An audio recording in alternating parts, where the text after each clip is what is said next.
परमहंस स्वादित चरण कमल चिन्मकरंदाय भक्त जनमानस निवासाय श्रीरामचंद्राय कृष्ण त्वदीय पद पंकज पंजरान्ते अद्यैव मे विशतु मानस राजहंसः प्राण प्रयाण समये कफवात पित्तैः कंठावरोधन विधौ स्मरणं कुतस्ते नारायणं नमस्कृत्य नरं चैव नरोत्तमं देवीं सरस्वतीं व्यासं ततो जयमुदीरयेत श्रीलक्ष्मीनाथ समारंभां नाथया मुनिमध्यमाम् अस्मदाचार्य पर्यन्तां वन्दे श्रीगुरुपरम्पराम् अञ्जनानन्दनं वीरं जानकी शोकनाशनं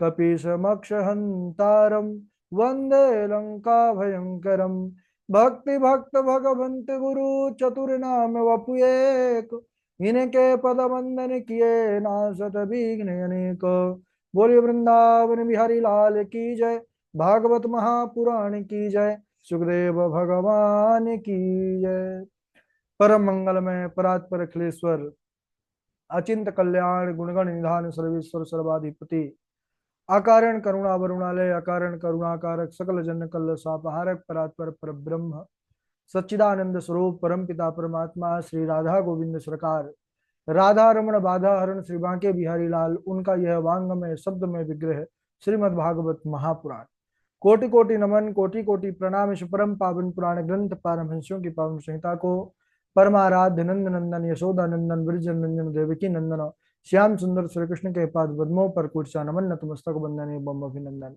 उनकी आह्लादनी शक्ति प्राण प्रिया जगत वंदनी वृषभान वंदनी भासुति जगदीश्वरी बरसाने वाली श्री किशोरी जी के पावन चरण अरविंदों पर कुर्चा प्रणति समस्त भौतादिक सिय राम मैं सब जग जानी करहूं प्रणाम जोरी जुग पानी। हम सबका यह परम सौभाग्य कि भागवत साप्ताहिक कथा सीखने का सद संकल्प विचार लेकर के हम और आप सब एक स्थान पर एक साथ जुड़ करके इस पावन पुराण श्रीमद् भागवतम की तैयारी कर रहे हैं। निश्चित रूप से हम पर भगवान श्री कृष्णचंद्र की श्री किशोरी जी की विशेष कृपा है कि ऐसा जीवन में सौभाग्य प्राप्त हुआ, हमारी मति बुद्धि ऐसे पावन पुराण की तरफ अग्रसर हुई। यही सर आवत अति कठिनाई राम कृपा बिनु आई न जाई। ये केवल और केवल हरि कृपा ही है जो हम सबको ऐसा सौभाग्य मिल रहा है। हम सबका भी कर्तव्य बनता है कि सच्ची लगन निष्ठा और परिश्रम के साथ विधिवत रूप से इस तैयारी को करें। कल हम सब इसके पूर्व में चर्चा कर रहे थे कि द्वारिकाधीश भगवान जब अपने सुधर्मा सभा पर बैठे हुए थे तो एक साथ दो जगह से बुलावा आया। एक तो मगध के राजाओं के तरफ से और दूसरे देवर्षि नारद महाराज युधिष्ठिर के तरफ से। क्यों? मगध के राजा इस समय जरासंध अभिमानी दुष्ट राजा के जेल खाना में बंद हैं, बंदी गृह में, और 20,000 राजा हैं। उन्होंने जब सुना कि प्रभु करुणावत्सल हैं तो उन्होंने उनके सामने जो है अपनी करुण पुकार एक दूत के माध्यम से पहुंचाई। इधर देवर्षि नारद आए, बोले राजसूय यज्ञ महाराज युधिष्ठिर करना चाहते हैं, आपका पूजन करना चाहते हैं, सो चलिए। उद्धव जी महाराज ने कहा कि ठीक है प्रभु, हमको वहीं चलना चाहिए राजसूय यज्ञ में, क्योंकि उसको वही कर सकता है जो दसों दिशाओं के राजाओं को जीत लेता है। तो जरासंध को भी जीतना पड़ेगा उनको। अब इधर महाराज चारों दिशा से सब जीत करके आ गए, लेकिन जरासंध नहीं जीता जा सका। तब द्वारिकाधीश प्रभु ने कहा कि ठीक है महाराज, आप चिंतित मत होइए, भैया भीम को और अर्जुन को लेकर के हम जा रहे हैं। ब्राह्मण वेश में गए, प्रतिदिन वह ब्राह्मणों को दान किया करता था जरासंध। और इधर ब्राह्मण देवता क्या चाहिए, जैसे ही जरासंध ने कहा तो यहाँ से अब आ जाए, युद्धम नो देहि राजेंद्र द्वंद्व सो यदि मनुष्य, हमें द्वंद्व युद्ध की भिक्षा चाहिए। तो जरासंध समझ गया कि ये ब्राह्मण तो नहीं हो सकते। बोले आप कौन हैं? तब भगवान ने अपना परिचय दिया कि देखो जरासंध, ये हट्टे कट्टे हैं जो ये भैया भीम हैं, छोटे जो दिख रही हैं ये गांडीवधारी अर्जुन है। मुझे तो तुम पहचानते ही होगे, मैं तुम्हारा पुराना शत्रु कृष्ण हूँ। इतना सुनते ही जरासंध ठहाका लगा करके हंसा, रे बोले तुम वही कृष्ण हो जो मुझसे डर करके पीठ दिखा करके भाग गए थे? बोले हाँ। अरे बोले ऐसे भगोड़े से मैं युद्ध नहीं कर सकता, और ये गांडीवधारी अर्जुन ये तो बड़ा छोटा है। हाँ, ये भीम थोड़ा सा पहलवान दिख रहा है, बराबरी का है, ये चाहे तो इससे युद्ध कर सकता हूँ। बोले ठीक है, इन्हीं से युद्ध करिए। भैया भीम दोनों तरफ देखे, बाप प्रभु हम ही को फंसाए हो बीच में, दोनों बच लिए। भगवान ने इशारा किया तुम चिंता मत करो, लड़ना तुमको नहीं है, लड़ना हमको है। भैया भीम को भी अपने बल का कुछ ज्यादा ही गर्व था, तो भैया भीम को लगा कि चलो कोई बात नहीं, इसको हराना कौन सी बड़ी बात है। तो जरासंध और भैया भीम का युद्ध होता, बोले 27 दिनों तक ये लोग युद्ध किए, और बड़ा भारी भीषण। दिन में तो पूरा युद्ध होता, रात्रि में सब एक साथ विश्राम कर। 28वें दिन भैया भीम आए प्रभु के सामने हाथ जोड़ करके, बोले प्रभु मैं अब युद्ध करने के लिए नहीं जा सकता हूँ, मेरे शरीर की एक एक हड्डियां टूट रही हैं, मुझ में एक भी बल नहीं है, मैं नहीं जाने वाला, अब चलिए लौट चलिए, जीत चुके हम जरासंध को। भगवान मुस्कुराने लगे, बोले भैया भीम क्यों, क्या हुआ? बोले अब मेरे हिम्मत नहीं है। भगवान समझ गए, और भगवान भी देख रहे थे कि अगर इसको अपने बल का अभी लग रहा है कि मैं अपने बल से जीत जाऊंगा तो जीत लो। कई बार ऐसे ही होता है ना कि हम सब भगवान को भूल जाते हैं और सोचते हैं कि नहीं नहीं ये हम कर सकते हैं, तो फिर भगवान भी परीक्षा लेते हैं, चलो अगर तुमको यही लगता है कि हम कर सकते हैं, यद्यपि भगवान के अलावा है कुछ नहीं, अहम एवा शमेवाग्रे नान्यद सत्परम, फिर भी जीव अहम मैं बुद्धि बहुत जल्दी कर लेता है। भैया भीम भी जब इधर अपने बल से हार चुके, तब प्रभु ने कहा कोई बात नहीं, अब जाओ तुम। बोले जाने के लिए हिम्मत तो होनी चाहिए। भगवान ने कहा इधर आओ। भगवान ने अपने अमृत श्रावी हाथ से स्पर्श किया, और भैया भीम के अंदर नई स्फूर्ति, नई जो है तो तेज और नया उत्साह प्रकट हुआ। भैया भीम ने कहा प्रभु वाह, आपके छूते ही सारा जो भी हमारे पीड़ा थी सब गायब हो गई, अब हम लड़ सकते हैं। बोले ठीक है, हमारे तरफ देखना, अगर कभी तुमको लगे कि अब हार रहे हैं तो हमारे तरफ नजर करना। ठीक है प्रभु। गए भैया भीम, तो जाते ही महाराज जरासंध ने धोबी पछाड़ दिया। भैया भीम को लगा वो हो मार डाला फिर से ये दुष्ट। भैया भीम ने तुरंत प्रभु की तरफ देखा, बोले इसीलिए भेजे थे, हाथ पैर तोड़े डाल रहा है दुष्ट। प्रभु मुस्कुराते हुए एक तिनका लिए, बोले इधर देखो, और तिनकों को ऐसे बीच से फाड़ दिया और ऐसे विपरीत दिशा में फेंक दिया। समझ गए भैया भीम कि इसके मध्य का भाग कमजोर है, और विपरीत में फेंकेंगे, क्योंकि सीधा सीधा फेंकने पर वह जुड़ जाता था, उसको ऐसा वरदान था। तब भैया भीम तुरंत जो है आवेश में आकर के, क्रोध में आकर के, दोनों टांगों को पकड़ करके और बीच से पूरा उसको चीर दिया, और दोनों को विपरीत दिशा में फेंक दिया। और जैसे ही विपरीत दिशा में फेंका भगवान का सहारा लेकर के, वैसे ही जरासंध का गोविंदाय नमो नमः हो गया। 20,000 राजा बंधु माताओं कैद थे जेल जेल में, तो उनको मुक्त किया। सब भगवान की कृपालुता को देख करके सब भगवान को नमस्कार करते हैं, प्रणाम करते हैं, क्योंकि प्रणाम ही अपना भेजे थे, और द्वारिकाधीश ने उनके सारे दुख समाप्त कर दिए। वो दूत को भेज करके ठाकुर जी द्वारिकाधीश के चरणों में प्रणाम ही तो कहा था, इसलिए यहाँ पर सब एक साथ बोल उठे, क्या? कृष्णाय वासुदेवाय हरये परमात्मने प्रणतः क्लेशनाशाय गोविंदाय नमो नमः। यानी हे प्रभु, आप प्रणाम करने वाले के सारे दुखों को हर लेते हैं। हे प्रभु, ऐसे गायों के रक्षक गोविंद नमो नमः, आपको बारंबार प्रणाम है। भगवान ने सभी राजाओं को आशीर्वाद दिया।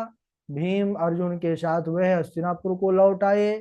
इधर सज्जनों, राजसूय यज्ञ में कई बड़े बड़े ऋषि महात्मा पधारे, बड़े बड़े ऋषि महात्मा आए हैं, और सबका महाराज युधिष्ठिर ने स्वागत सत्कार किया। वेद व्यास, भरद्वाज, सुमंतु, गौतम, वशिष्ठ, मैत्रेय, कण्व, द्रोणाचार्य, भीष्म, कृपाचार्य, सब, इधर धृतराष्ट्र, विदुर आदि वयोवृद्ध भी हैं, सब ने महाराज का आतिथ्य स्वीकार किया। इधर सब विचार करने लगे कि इस राजसूय यज्ञ में सबसे पहले पूजा किसकी की जाए, सर्वप्रथम अग्र पूजा किसकी हो। सब ऐसा मंथन चल रहा था, चर्चा चल रही थी कि पहले पूजा किसकी की जाए। तो वहीं पर महाराज जरासंध का ही पुत्र सहदेव, जरासंध तो दुष्ट था, लेकिन इसका जो पुत्र था ये भगवान की महिमा को जान चुका था, भगवान ने इसको जो है अभय प्रदान किया था।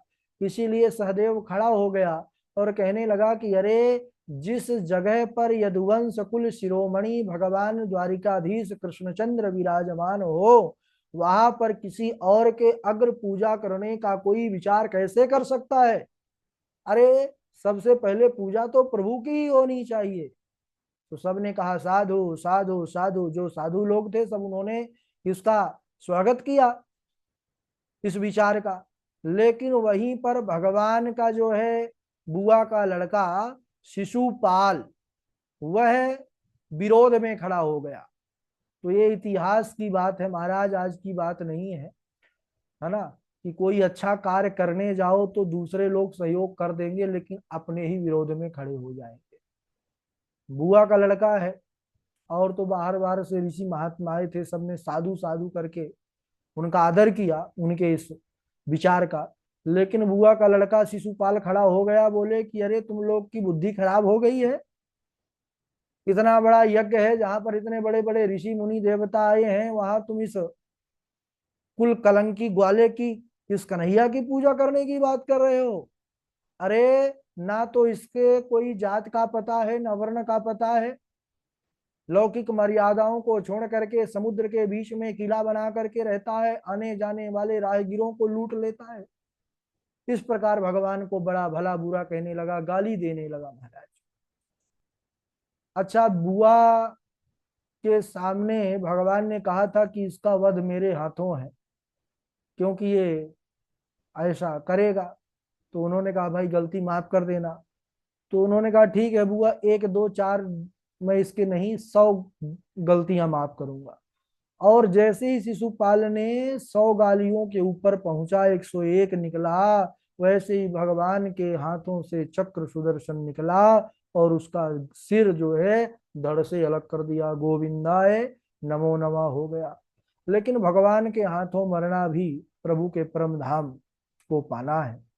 शिशुपाल, दंतवक्र शिशुपाल, ये सब भगवान के ही पार्षद हैं, बस लीला होती है। हमारे नजरों में भले बुरे बन जाते हैं प्रभु अनेकों रूप में आकर के, वस्तुतः ये प्रभु चरित्र ऐसे करते ही हैं, सारी भूमिका खुद ही बनाते हैं।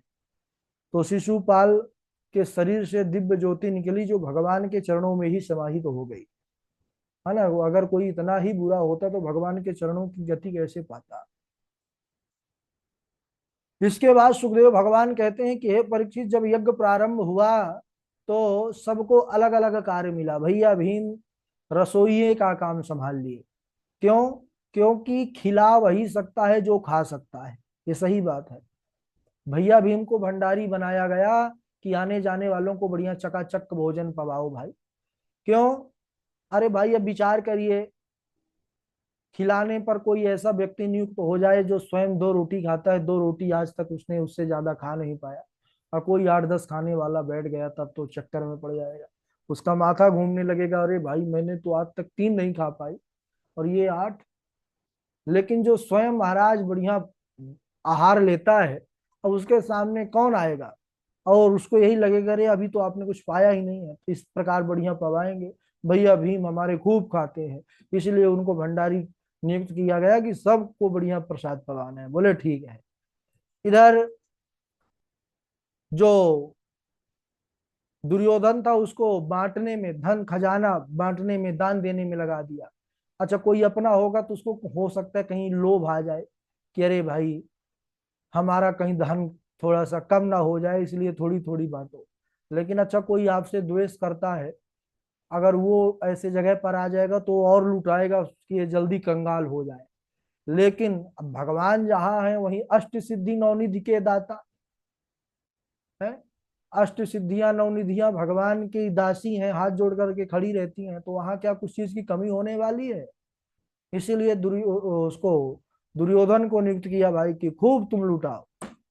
और भगवान स्वयं द्वारिकाधीश ने उस राजसूय यज्ञ में जूठी पत्तलों को उठाने का कार्य किया।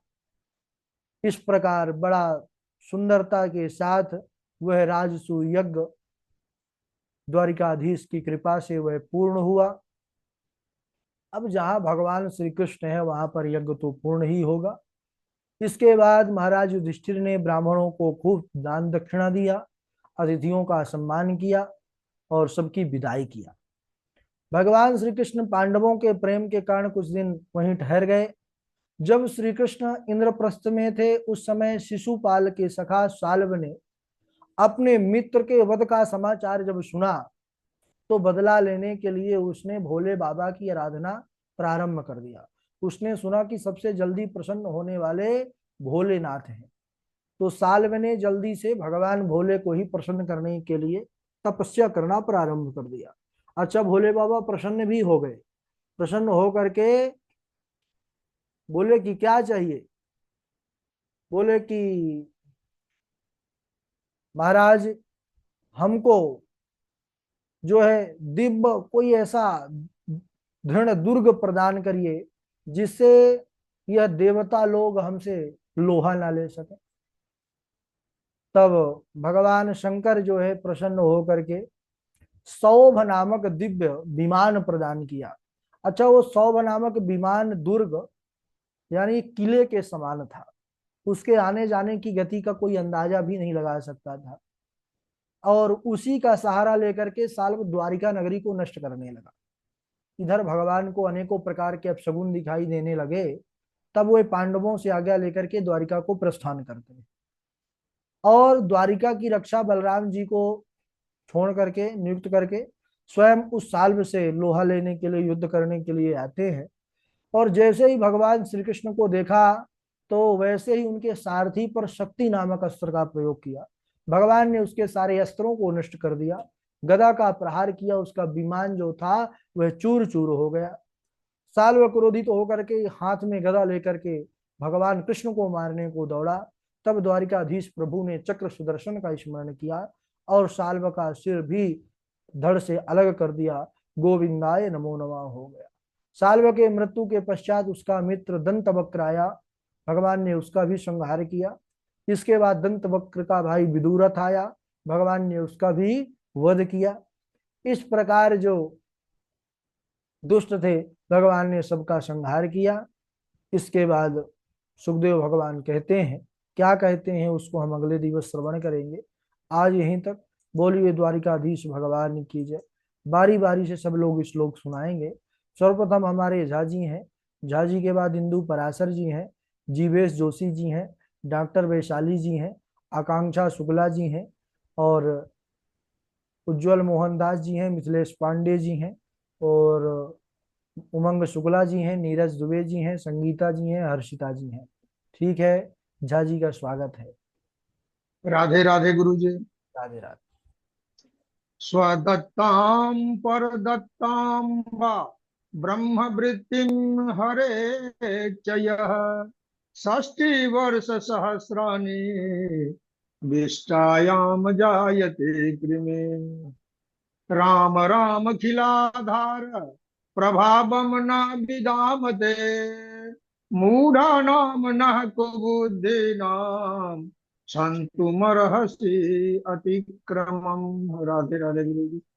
बहुत अच्छा। इंदु पराशर जी।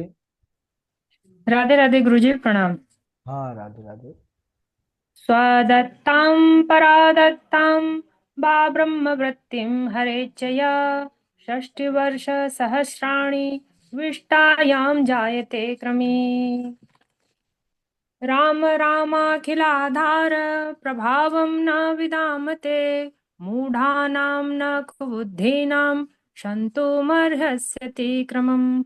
राधे राधे गुरु जी। जीवेश जोशी जी सुनाएंगे। जी राधे राधे गुरु जी।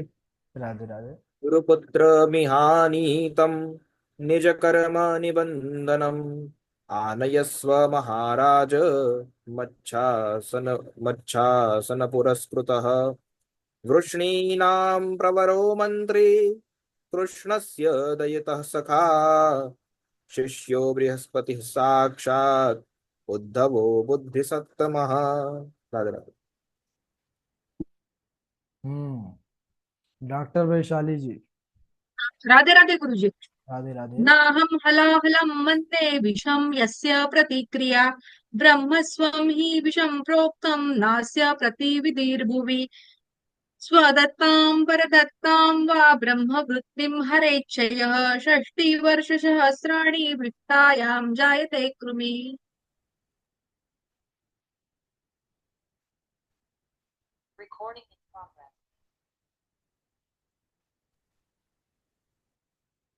हाँ, आगे सुनाए। आकांक्षा शुक्ला जी हैं, नीरज दुबे जी हैं।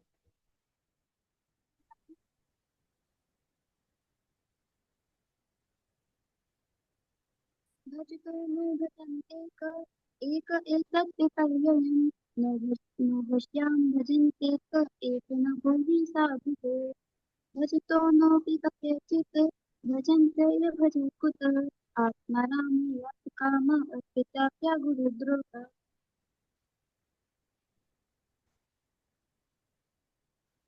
ठीक है, नीरज दुबे जी सुनाइए, जल्दी जल्दी सुनाइए जल्दी।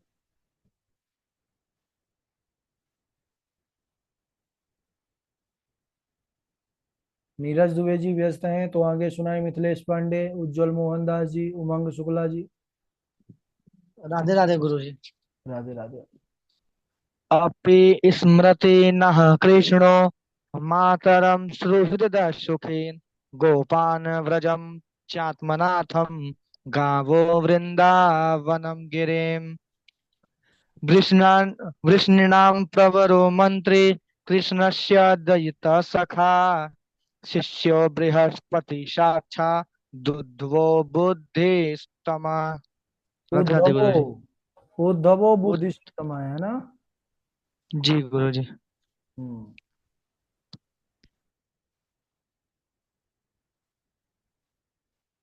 चलिए, और कौन है? उमंग शुक्ला, उज्जवल मोहन दास जी, हर्षिता जी। राधे राधे गुरुजी प्रणाम। जी सुनाइए।